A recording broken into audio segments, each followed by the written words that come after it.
up, everybody? Welcome back to another one of our Kentucky Derby updates. Well, I got to be excited because I don't know what I could really tell you about what happened. Where do you even begin?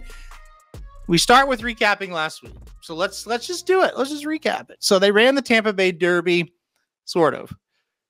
They did run it. They did, give out purse money, Derby points, things like that. Could you bet on it? No. If a horse race happens and you can't bet on it, did it really happen?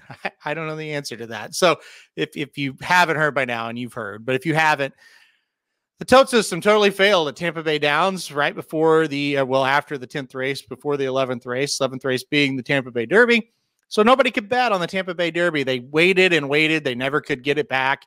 Finally, they said, well, we can't just walk horses in circles for hours in the paddock. We got to go run them. So which was the right call for the horse welfare. So give Tampa credit there, because that would have been a horrendous decision to make, knowing they probably lost millions. Well, no, probably they did lose millions of dollars in handle because you couldn't bet on the biggest race of their meet. But anyway, they did run the race. I feel terrible for Tampa Bay Downs for that, but they did run it. If the fractions are correct, they were extremely slow, and they were set by a horse named Good Money and also by No More Time. They kind of right up there together. If those fractions were correct and they ran 51 seconds for the half mile, there's no way the 4 or the 7 should have lost. One of those two should have won the race. That didn't happen. The number 5 domestic product rallies late to get the job done.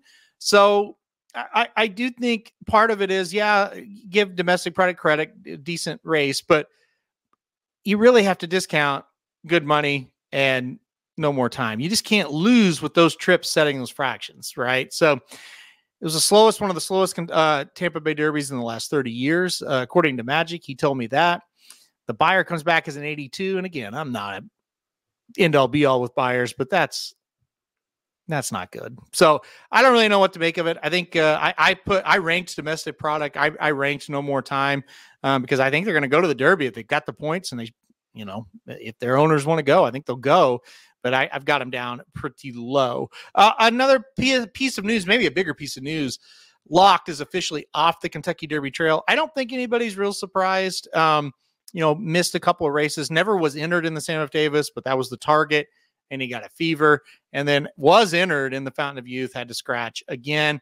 Sounds like, a little more serious of a problem than we were led to believe there. So Locked off the trail for the rest, obviously off the trail and out of the Kentucky Derby picture. I guess let's go to the top 5. Let's go to the top 5 next. Number 5, I've got Dornock, a horse that's going to, maybe be number 1 after his next prep. Was really good in the Rims and Stakes. I thought was average in the Fountain of Youth, but didn't have to be any more than average to win that race. Should improve next out, and if he does, we'll move him up the list. But as of right now, from what I've seen from him on the track, I've got him at number 5. Number 4, Mystic Dan. This horse, we're in a total wait-and-see holding pattern with him. He had been hit and miss, not great, maybe one solid race. The other races weren't great until the Southwest Stakes. He romped, but it was in the slop.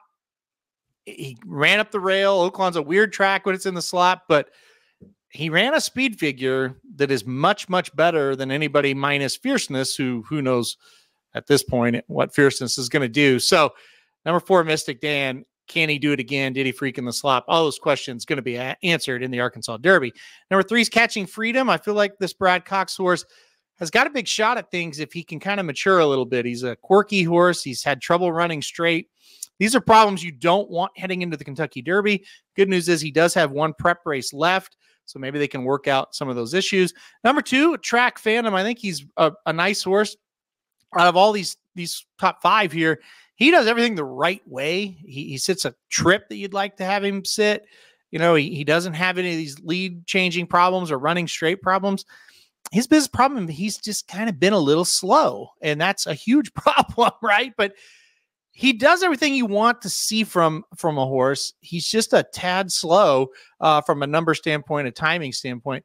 We'll see if he can maybe make a jump up in the Louisiana Derby and maybe, take a step forward. If he can, he's right there. But right now I can't put him at number 1 because he, like I said, he is a tad slow. And my number 1 horse, Sierra Leone, well, he beat Track Phantom last time out. Despite slower fractions, Sierra Leone was able to close up and win the Risen Star last time out. We'll see him next in the Bluegrass, another big proving ground and proving day for him.